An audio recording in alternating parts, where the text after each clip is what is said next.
Question number 132, centrosome किसमें पाया जाता है? तो आप सभी को पता होगा कि साइटोप्लाज्मा में पाया जाता है। तो चलते हैं क्वेश्चन नंबर 133, हाइपोटोनिक विलयन में रखी कोशिका पर क्या प्रभाव पड़ता है? तो फूल जाएगी। तो चलते हैं अगली क्वेश्चन की ओर।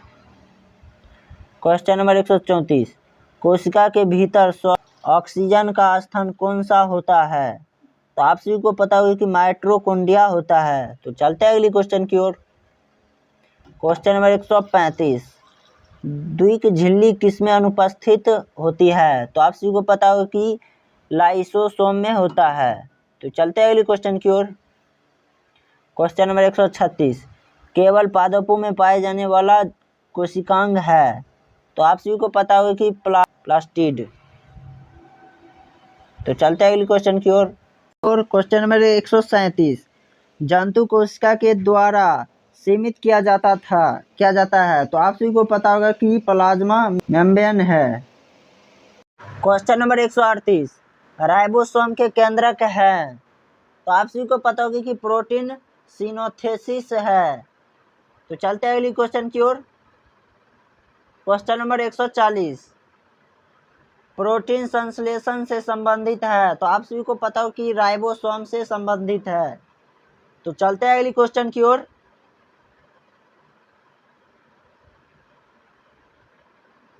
क्वेश्चन नंबर 141, लाइसोसोम से क्या है? तो आप सभी को पता हो कि लाइसोसोम से हाइड्रोलिक एंजाइम्स है। तो चलते हैं अगले क्वेश्चन की ओर।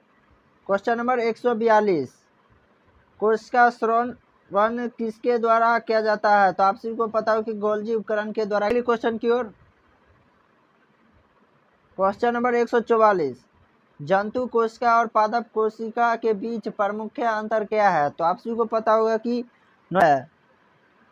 तो चलते हैं अगले क्वेश्चन की ओर। क्वेश्चन नंबर 145, केंद्रक रहित जंतु कोशिका में से किसका अभाव होता है? तो आप सभी को पता होगा कि क्रोमोसोम से अभाव होता है।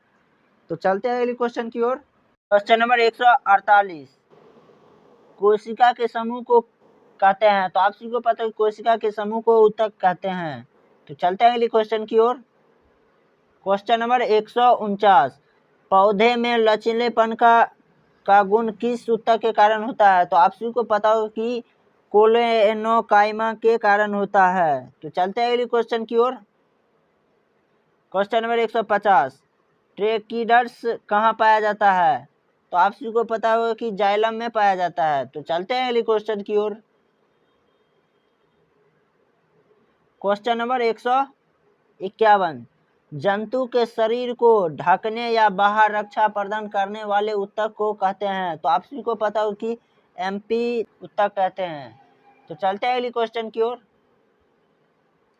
क्वेश्चन नंबर 152, जिन ऊतकों में क्लोरोफिल पाया जाता है उसे कहते हैं? तो आप सभी को पता होगा कि कोलेनोकाइमा कहते हैं। तो चलते हैं अगली क्वेश्चन की ओर। क्वेश्चन नंबर 153, पौधों में वाष्पोत्सर्जन किसके द्वारा होता है? तो आप सभी को पता हो कि एस्टोमा के द्वारा होता है। क्वेश्चन नंबर 153, पौधे में वाष्पोत्सर्जन किसके द्वारा होता है? तो आप सभी को पता होगा कि एस्टोमा के द्वारा होता है।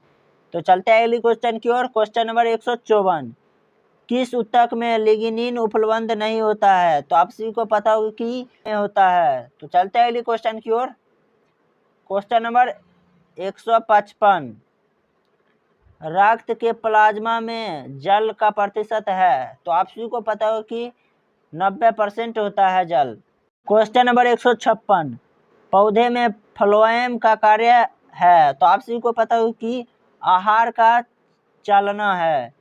तो चलते हैं अगली क्वेश्चन की ओर। क्वेश्चन नंबर 157, स्थित कैसा ऊतक है? तो आप सभी को पता हो कि संयोजी ऊतक है। तो चलते हैं अगली क्वेश्चन की ओर।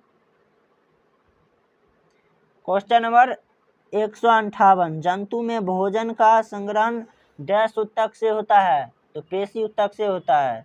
तो चलते हैं अगली क्वेश्चन की ओर।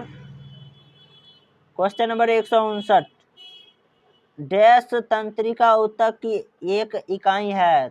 न्यूरॉन तंत्रिका ऊतक की एक इकाई है। तो चलते हैं अगली क्वेश्चन की ओर। क्वेश्चन नंबर 160, सूचनाओं के आदान प्रदान के लिए ऊतक को कहते हैं, तो तंत्रिका ऊतक कहते हैं। तो आज का वीडियो यहीं पे समाप्त करते हैं। यदि आपको यह वीडियो थोड़ा भी अच्छा लगा होगा तो आप भी इस वीडियो को लाइक करें, चैनल को सब्सक्राइब करें और शेयर कर सकते हैं, कोई दिक्कत की बात नहीं है। धन्यवाद, अगले वीडियो में मिलते हैं।